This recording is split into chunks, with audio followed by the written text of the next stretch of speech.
What's going on, YouTube? 360 Beyblade here, and today we have another unboxing. Now, I haven't done an unboxing in a while, for about a month, because things have happened. But today's unboxing is going to be of Brutal Luinor, or Luinor L4 for short.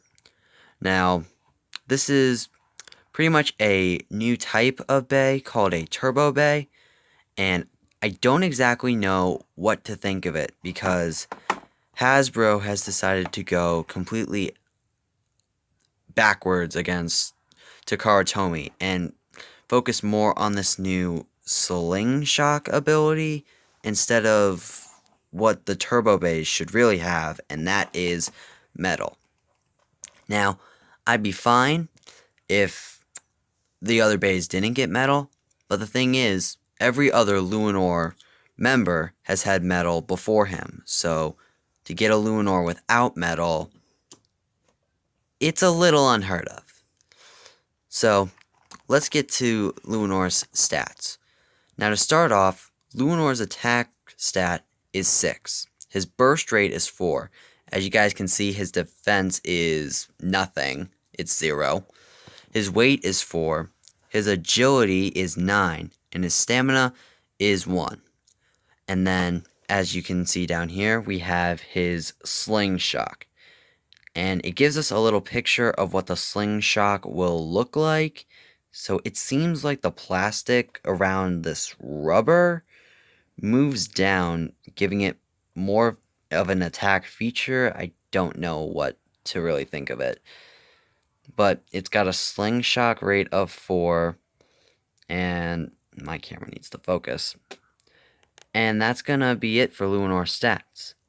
So now let's get to unboxing this bay. Okay, so to start, we have this launcher.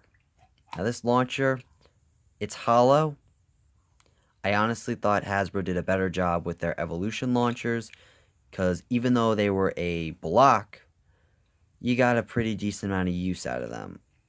I don't really know what you're going to be able to do with this. And as you can see, Hasbro decided to keep their ripcord the same, which it's pretty good, but I've still seen better. Now we have the driver.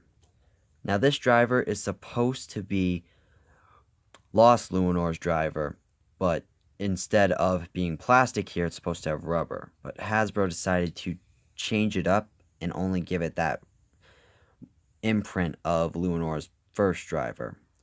And the Sling Shock ability you can pull it up and it'll be in Sling Shock mode. I don't exactly know what to think of this.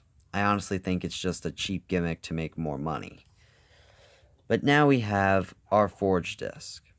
This Forge Disc is called 13, and judging from the looks of it, it's a little bit heavy, so it'll probably help Luinor get some good flower patterns in the stadium going.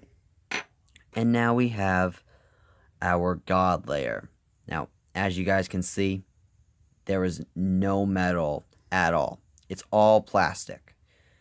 And if you guys want, here is the QR code. So you guys can pause the video and scan that in if you want.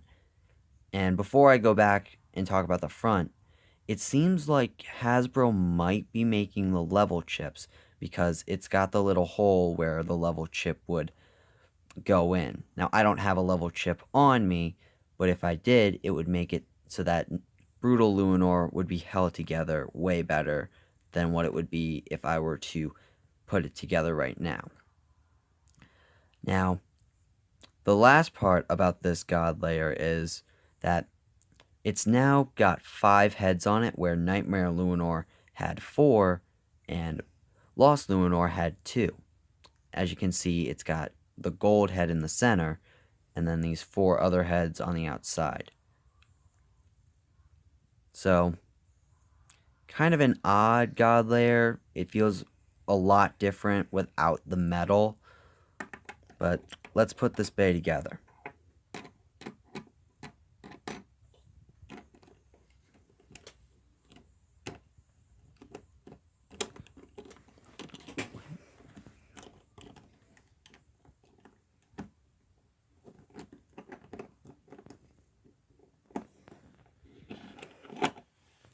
Alright, that is Brutal Luinor, or Luinor L4. One of the first turbo bays of the new turbo series, and hopefully soon we will have some battles between these bays and every other bay that we have here, and possibly some new turbo bays that we get later on. But that's going to do for this video, guys, and remember, Beyblading isn't just a sport, but it's a hobby for all to enjoy. I'll see you guys next time.